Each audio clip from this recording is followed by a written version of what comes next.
The question came during the second segment, right after the commercial break. Johnny Carson had been hosting The Tonight Show for 27 years. He'd sat across from presidents, comedians, musicians who thought a television set was just another stage. He knew the difference between someone performing and someone actually present in the room. He'd made a career out of that difference. Whitney Houston walked out in a navy dress that night, January 1990, waving at the studio audience like she'd done it 1,000 times. Because she had. She was 26 years old and she had already been on more television sets than most people see in a lifetime. She sat down, crossed her ankles, smiled. Everything was precise. Everything was right. Carson started with the easy stuff, the Grammy nominations, the tour dates, the new record. Whitney gave the answers she always gave. Grateful, warm, professionally charming. The audience laughed when she laughed. She was good at this. Then Carson leaned back slightly, the way he did when he was about to go somewhere the script hadn't planned for. He looked at her for a second longer than the conversation required. Then he asked, "When you sing, who are you singing to?" Whitney opened her mouth, closed it, opened it again. The audience waited. She didn't give the answer she had prepared. 3 days before that taping, Whitney was in a dressing room in Newark, sitting on a folding chair in front of a mirror that was too bright. She had a show that evening. Her road manager was outside the door talking into a walkie-talkie. Someone needed something about lighting. Someone else needed something about the set list. The usual noise. Her phone rang. She almost didn't pick it up. The number wasn't saved, but the area code was Newark. The voice on the other end belonged to a woman named Denise. Whitney didn't recognize the name at first. Then Denise said, "I'm calling about Renée Washington. She asked me to reach out." Whitney went quiet. Renée Washington had been in the junior choir at New Hope Baptist Church when Whitney was 9 years old. Back when they were both just girls in uncomfortable shoes standing in a choir loft on Sunday mornings. Renée was the one who remembered every word of every song.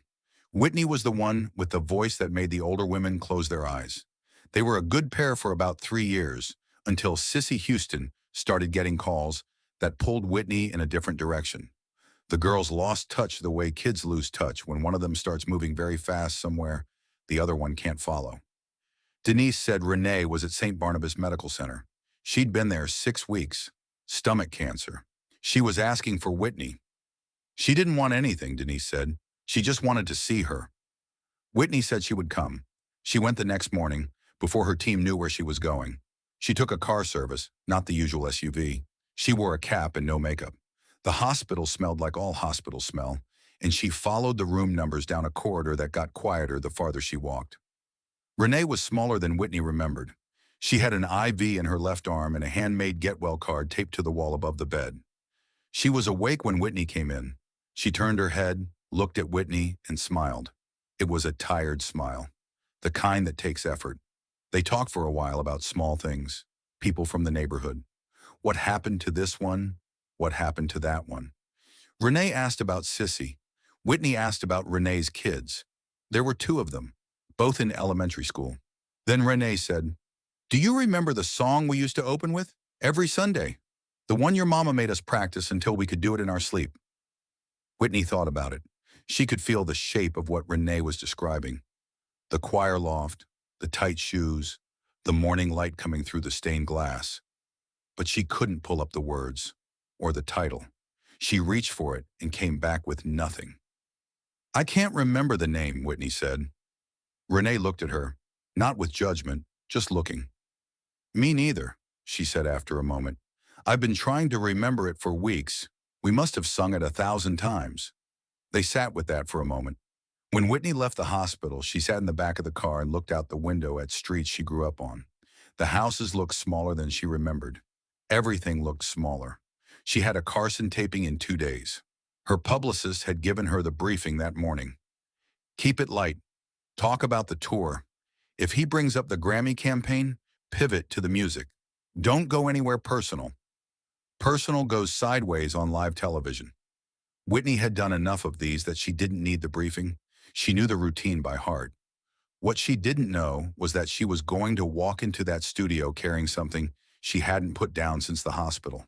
She waited backstage in a room with a couch and a fruit plate, and a mirror that someone had angled wrong. Her makeup artist was finishing up when Whitney said quietly, "Can I ask you something?" The woman said, "Of course." "If you had a gift," Whitney said, "something you worked for your whole life, something people came from everywhere to hear, do you think it could also be the thing that takes you the farthest from yourself?" The makeup artist didn't quite know how to answer that. She said something kind in general. Whitney nodded like she'd expected exactly that answer. She walked to the curtain. The band played her intro. She went out. Carson's question landed in a place Whitney wasn't ready for. She could have said the fans. She could have said God, which was true and also safe. She could have said anyone who's ever been in pain, something that sounded real without actually asking her to be real. She had given variations of that answer before. It worked. People liked it. It closed the subject. Instead, she looked at Carson and said, "I had a friend when I was little, Renée. We sang together at our church in Newark before any of this." She gestured at the studio, at the cameras, at everything the room represented. "I went to see her last week. She's sick." She paused. "And she asked me if I remembered the song we used to open with every Sunday morning." Carson didn't move. He just listened. "I couldn't remember it." Whitney said it plainly without drama. "I've been singing my whole life. I've sung in front of hundreds of thousands of people, and I couldn't remember the first song I ever learned. I don't know exactly what that means, but it's been sitting with me since I left the hospital." The studio was quiet in a way studios almost never are. "My father used to say the voice is a tool," Whitney continued. Her voice changed slightly when she said father. "Got a little more careful. You maintain it, you protect it, you don't waste it on small rooms." He wasn't wrong. But somewhere in between all the not wasting it, I think I stopped knowing what it was actually for.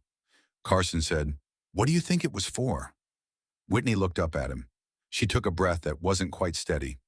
"That church in Newark, that's what it was for. Those Sunday mornings when nobody was watching, and it didn't matter if you were good, it only mattered that you meant it." She looked at her hands for a second. "I just can't remember the song anymore." No one in the audience made a sound. Carson held the silence the way he always did, not filling it, not redirecting it, just letting it breathe. Then he said quietly, "Maybe the song isn't the thing. Maybe Renée is the thing." Whitney didn't respond right away. She looked at the desk between them. Her jaw tightened slightly.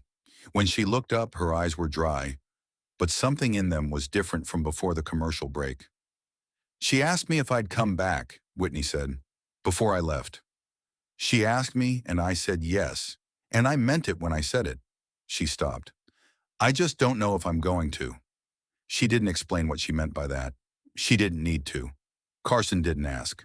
The segment ended a few minutes later. Normal handshake. The band played her out. She waved at the audience. The lights were very bright. She smiled all the way through it. That night she had a concert at Madison Square Garden. She sang the first half the way she always did.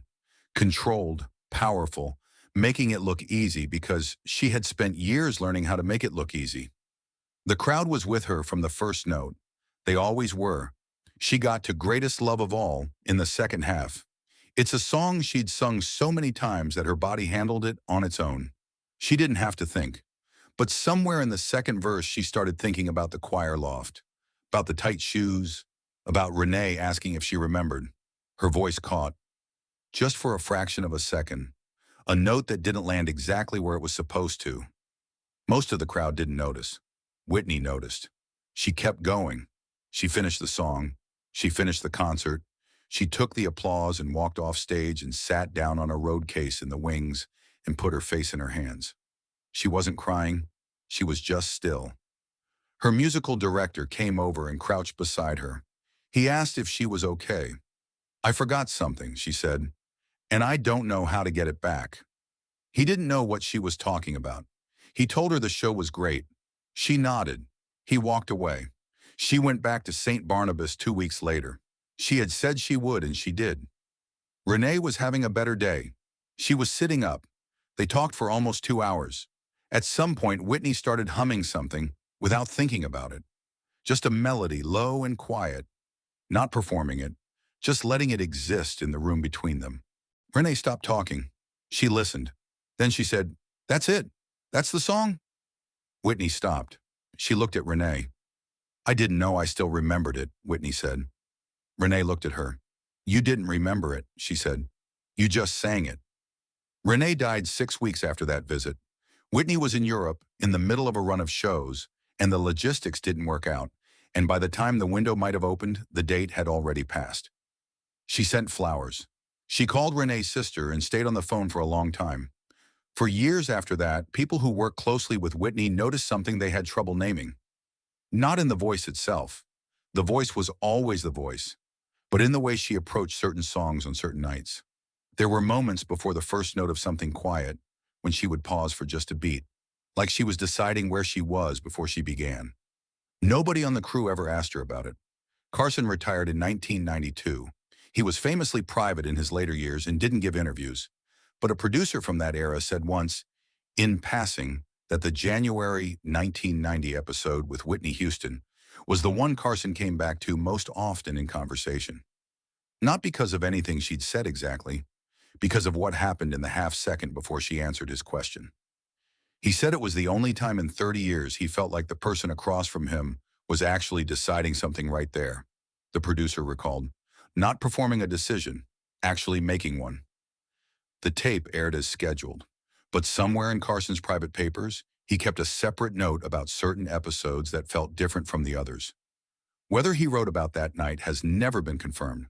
What is known is that Whitney Houston started going back to Newark more regularly in the years that followed.